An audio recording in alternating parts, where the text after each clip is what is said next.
حضرت ابراہیم علیہ السلام کی عادت تھی کہ مہمان کے بغیر کھانا نہیں کھاتے تھے، اور جو کھانا مہمان کے ساتھ کھایا جائے اس کا حساب بھی نہیں ہوگا۔ ساری زندگی یہ ان کو معمول رہا ہے۔ ایک دن بھوک لگی، گھر والوں کو کھانا پکانے کا کہا اور خود مہمان ڈھونڈنے نکلے۔ ایک شخص کو جو کہ بوڑھا تھا لے آئے، دسترخوان پہ بٹھایا، کھانا جب لگ گیا تو اس کو کہا اللہ کا نام لے کے شروع کرو۔ اس نے کہا میں تو اللہ کو نہیں مانتا۔ آپ نے فرمایا کہ میں تیرے سے کوئی ربط، رشتہ اور تعلق نہیں رکھتا، اللہ ہی کے نام پہ تجھے کھلا رہا ہوں، تو میرے رب کا نام تجھے کم از کم لینا چاہیے۔ اس نے کہا میں تو بتوں کا پجاری ہوں اور روٹی کے چند ٹکڑوں کے لیے اپنے بتوں سے بے وفائی نہیں کر سکتا۔ حضرت ابراہیم علیہ السلام بولے جب تو اتنا غیرت مند ہے کہ میرے رب کا نام نہیں لیتا اور اپنے بتوں سے بے وفائی نہیں کر سکتا، تو پھر میرا بھی تو کیا لگتا ہے، اگر میرے رب کو نہیں مانتا تو میں تو کھانا اس رب کے نام پہ کھلاؤں گا، کھاتا ہے تو ٹھیک، نہیں تو تیری مرضی۔ وہ حضرت ابراہیم علیہ السلام کے دسترخوان سے اٹھ کے چلتا بنا، وہ گیا تو جبریل امین حاضر ہو گئے، سلام دیا، سندیسہ سنایا۔ رب کہتا ہے اے میرے خلیل، تو نے میرا ایک بندہ ناراض کر دیا۔ یا اللہ، وہ تیرا بندہ تھا، وہ تو تیرا نام لینا گوارا نہیں کرتا تھا، اور تو فرما رہا ہے کہ وہ میرا بندہ تھا۔ ارشاد ہوا ابراہیم بتاؤ اس کی عمر کتنی ہوگی؟ یا اللہ 80 سال کے قریب ہوگی۔ کہا اتنا عرصہ ہو گیا نا میں اس کو رزق دے رہا ہوں، تم ایک دن نہیں کھلا سکے؟ اب حضرت ابراہیم اس کو ڈھونڈ رہے ہیں، وہ دور پہاڑ پہ جا چکا ہے، اس کے قریب پہنچے، کہا میاں کھانا ٹھنڈا ہو رہا ہے جلدی آؤ۔ اس نے کہا ایک شرط ہے، تمہارے رب کا نام نہیں لوں گا۔ کہا نہ لینا آؤ۔ تو کہنے لگا لہجے میں اتنا گداز، اتنی نرمی کیسے آ گئی؟ تم تو کہتے تھے رب کے نام کے علاوہ کھلاؤں گا نہیں۔ کہا کہ اسی رب کا ہی تو پیغام آیا ہے کہ میں بھی اس کو دے رہا ہوں۔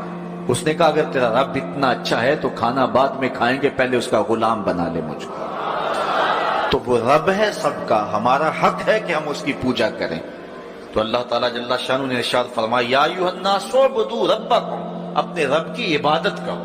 ایک تو وہ تمہارا رب ہے، اور پھر الذی خلقکم، اس نے تمہیں پیدا بھی کیا۔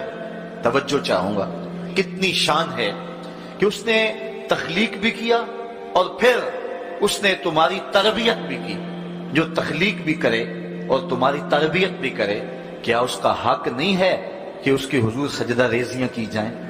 ساری زندگی انسان ماں کی خدمت کرتا رہے تو بتاؤ ماں کی خدمتوں کا بدلہ دے سکتا ہے؟ ماں کے پیار کا صلہ دے سکتا ہے؟ تو انسان جتنی مرضی خدمت کر کے ماں باپ کو راضی کرنے کی کوشش کرے وہ تو راضی ہوتے ہیں، بلکہ نالائق اولاد کے لیے ماں باپ کی دعائیں اور زیادہ ہوتی ہیں۔ تو انسان ان کی خدمت کا حق نہیں دے سکتا۔ ماں باپ کے اتنے حق کیوں ہیں؟ اس لیے کہ ماں نے بیٹے کو جنم دیا، جس نے جنم دیا ہے اس کے اتنے حق ہیں، تو جس رب نے خلق کیا ہے اس کے کتنے حق ہوں گے؟ جس نے تخلیق کیا ہے، دست قدرت سے بنایا ہے، تو پھر اس کے کتنے حق ہوں گے؟ تو مجھے بتائیے اس شخص سے بڑا بدبخت کوئی ہو سکتا ہے جو اللہ کے حضور سجدہ ریزی نہیں کرتا؟ صبح کے وقت چڑیاں بھی اللہ کا نام لے رہی ہوتی ہیں، حشرات الارض بھی رب کا نام پکار رہے ہوتے ہیں، بلوں سے سر نکال کر جانور بھی اللہ کا نام پکار رہے ہوتے ہیں، اور اس شخص سے بڑا بد نصیب زمانے میں کوئی نہیں ہے کہ جو اللہ کی حضور جھکنا نہیں جانتا، جو اللہ کی حضور جو ہے وہ عبادت کا سر نہیں رکھتا۔ وہ رب ہے جو تمہیں پیدا کرنے والا ہے۔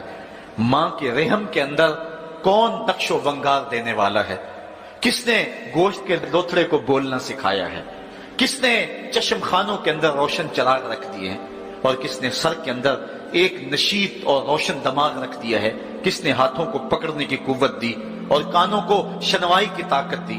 اور کس نے جو ہے وہ سونگھنے کی قوت اور قوت؟ Subscribe now and press the bell icon. Never miss an update.